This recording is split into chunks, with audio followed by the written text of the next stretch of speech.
பரிசுத்த நாமத்திற்கு மகிமை உண்டாவதாக. இயேசுவே ஸ்தோத்திரம், ஸ்தோத்திரம். இயேசு கிறிஸ்துவின் ரத்தம் ஜெயம், இயேசு கிறிஸ்துவின் ரத்தம் ஜெயம், இயேசு கிறிஸ்துவின் ரத்தம் ஜெயம். இயேசுவே ரத்தத்தை தெளிக்கிறோம் அப்பா. ஆண்டவரே, விசுவாசிகள் இருக்கிற வீடுகளில் ரத்தத்தை தெளிக்கிறோம்.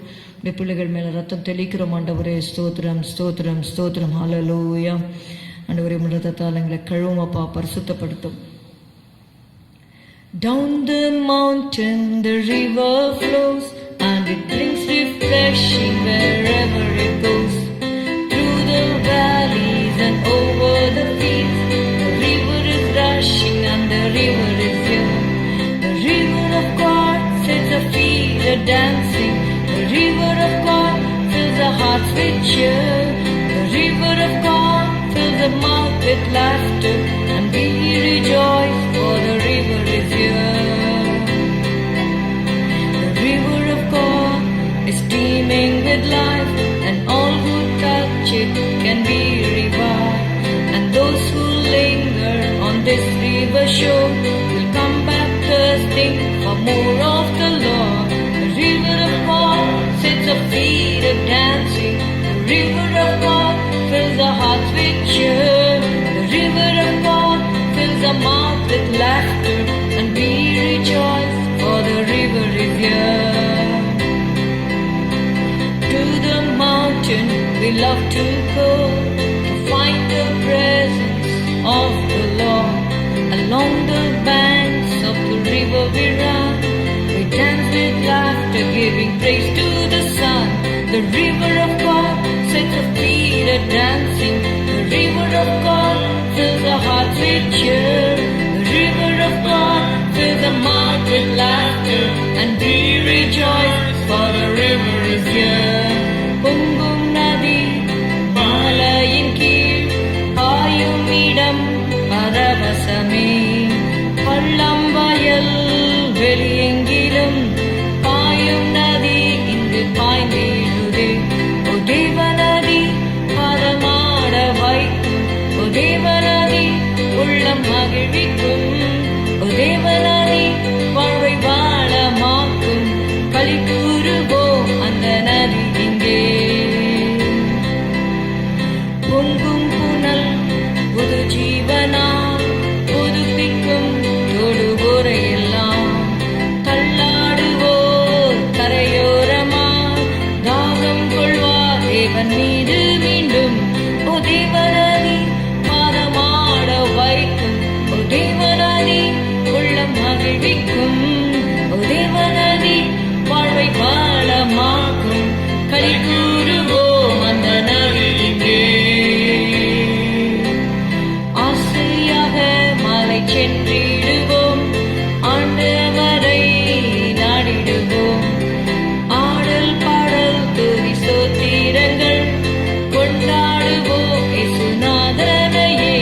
ஓ தேவநதி பாதம் ஆட வைக்கும், ஓ தேவநதி உள்ளம் மகிழ்விக்கும், ஓ தேவநதி வாழ்வை வாழமாக்கும். களி கூறுவோம் அந்த நதி இங்கே, களி கூறுவோம் அந்த நதி இங்கே. எபேசியர் 1வது அதிகாரம் 13வது வசனம். நீங்கள் உங்கள் ரட்சிப்பின் சுவிசேஷமாகிய சத்திய வசனத்தை கேட்டு விசுவாசிகளான போது வாக்குத்தத்தம் பண்ணப்பட்ட பரிசுத்த ஆவியால் அவருக்குள் முத்திரை போடப்பட்டீர்கள். Let's read Ephesians chapter 1 and verse 13. In whom ye also trusted, after that ye heard the word of truth, the gospel of your salvation, in whom also after that ye believed, ye were sealed with that Holy Spirit of promise. Ye were sealed with that Holy Spirit of promise. A seal in Bible times meant a finished transaction. It is signed, sealed, and it is delivered. See, Father God selected us, and the Son of God came to save us. He saved us, and we are sealed by the Holy Spirit. பரிசுத்த ஆவியின் முத்திரை போடப்பட்டவர்களாக நாம் இந்த உலகத்திலே காணப்பட வேண்டும். எபேசியர் 4:30 பார்க்கிறோம். எதற்காக நாம் முத்திரிக்கப்பட்டோம் அன்றியும் நீங்கள் மீட்கப்படும் நாளுக்கென்று முத்திரையாக பெற்ற தேவனுடைய பரிசுத்த ஆவியை துக்கப்படுத்தாதிருங்கள். And grieve not the Holy Spirit of God, whereby ye are sealed unto the day of redemption. ஆமென். மீட்கப்படும் நாள் என்று ஒரு நாளை தேவன் வைத்திருக்கிறார். அந்த நாளுக்காக நாம் முத்திரை போடப்பட்டிருக்கிறோம்.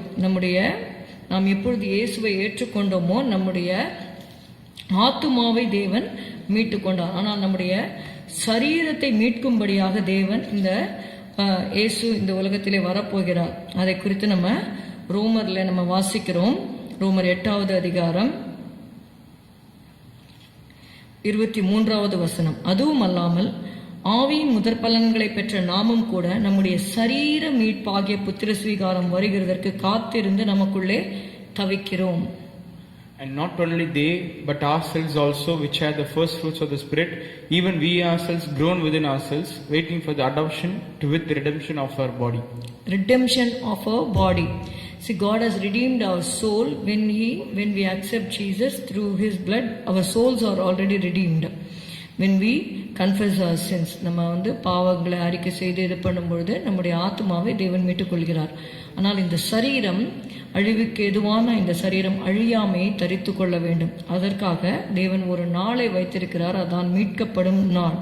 மீட்கப்படும் நாளுக்கென்று தேவன் பரிசுத்த ஆவியானவரை நமக்கு முத்திரையாக கொடுத்திருக்கிறார். அது என்ன மீட்பு? இந்த சரீரத்தை மீட்கும்படி வருகிறார். 1 தெசலோனிக்கேயர் 4வது அதிகாரம் 16-17 எழுதப்பட்டிருக்கிறது. கர்த்தர் எக்கால சத்தத்தோடு வருவார். 17வது வசனம். பின்பு உயிரோடு இருக்கும் நாமும் கர்த்தருக்கு எதிர்கொண்டு போக மேகங்கள் மேல் அவர்களோட கூட ஆகாயத்தில் எடுத்துக்கொள்ளப்பட்டு. ஸோ உயிரோடு இருக்கிறவர்கள் இந்த சரீரத்தோடு போக முடியாது. மறுரூபமாக்கப்பட்ட சரீரத்தோடு போக வேண்டுமானால் பரிசுத்த ஆவியானவரை நாம் பெற்றுக்கொண்டு மகிமையின் மேல் மகிமையடைந்து இந்த உலகத்திலே அவருடைய சாயலாக மாறும் பொழுது ஒரு நாள் இயேசு வரும் பொழுது நம்மை மறுரூபப்படுத்தி மத்திய ஆகாயத்திலே எடுத்துக்கொள்வார். அதற்காக நாம் காத்திருக்கிறோம். அந்த காத்திருப்பு சரியானதாக இருக்க வேண்டுமானால் you must be sealed with the Holy Spirit. பரிசுத்த ஆவியின் அபிஷேகத்தை நீங்கள் கட்டாயமாக பெற்றுக்கொள்ள வேண்டும். பரிசுத்த ஆவியானவர் நதிக்கு ஒப்பிடப்பட்டிருக்கிறார், அக்கினிக்கு ஒப்பிடப்பட்டிருக்கிறார். புறாவை போல அவர் நம்ம மேல ஒரு சாந்தமுள்ள ஆவியோடு அவர் இருக்கிறார் என்று சொல்லி அநேக காரியங்கள் பரிசுத்த ஆவியானவரை குறித்து சொல்லப்பட்டிருக்கிறது. அவர் தேற்றரவாளன் என்று எழுதப்பட்டிருக்கிறது. அவர் எல்லாவற்றையும் நமக்கு போதிக்கிறவர் என்று எழுதப்பட்டிருக்கிறது. அந்த பரிசுத்த ஆவியானவர் he is a good companion to us. அதனால அவரை நாம் ஏற்றுக்கொள்வது நமக்கு நல்லது. அவர் இயேசுவை பரிசுத்த ஆவி இல்லாமல் பரலோகத்திற்கு நாம் போக முடியாது. ஒருவன் ஜலத்தினாலும் ஆவியினாலும் பிறவாவிட்டால் தேவனுடைய ராஜ்யத்தில் பிரவேசிக்க மாட்டான் என்று மெய்யாகவே உங்களுக்கு சொல்லுகிறேன் என்று இயேசு சொன்னார்.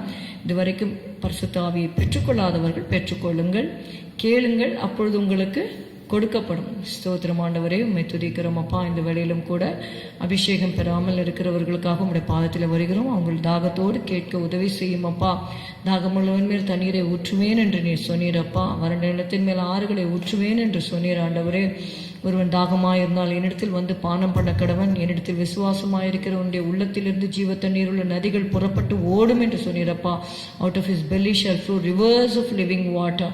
ஆம் ஆண்டவரே, ஸ்தோத்திரம் ஸ்தோத்திரம் ஸ்தோத்திரம் ஸ்தோத்திரம் ஸ்தோத்திரம். நதி போல பாய்ந்து ஓடத்தக்கதாக ஆண்டவரே அந்த முத்திரையாக பெற்ற அந்த பரிசுத்த ஆவியை ஆண்டவரே அவர்கள் பெற்றுக்கொள்ள, ஆண்டவரே பரிசுத்த ஆவியை பெற்றவர்கள் அவரை துக்கப்படுத்தாமல் இருக்க கிருபை செய்யும்படி செபிக்கிறோம் அப்பா. இயேசுவின் நாமத்தில் பிதாவே, ஆமேன். என் ஆத்துமாவே கர்த்தரை ஸ்தோத்திரி, என் முழு உள்ளமே பரிசுத்த நாமத்தை ஸ்தோத்திரி. என் ஆத்துமாவே கர்த்தரை ஸ்தோத்திரி. கர்த்தர் செய்த சகல உபகாரங்களையும் மறவாதே. Good morning. Have a good day. God bless you.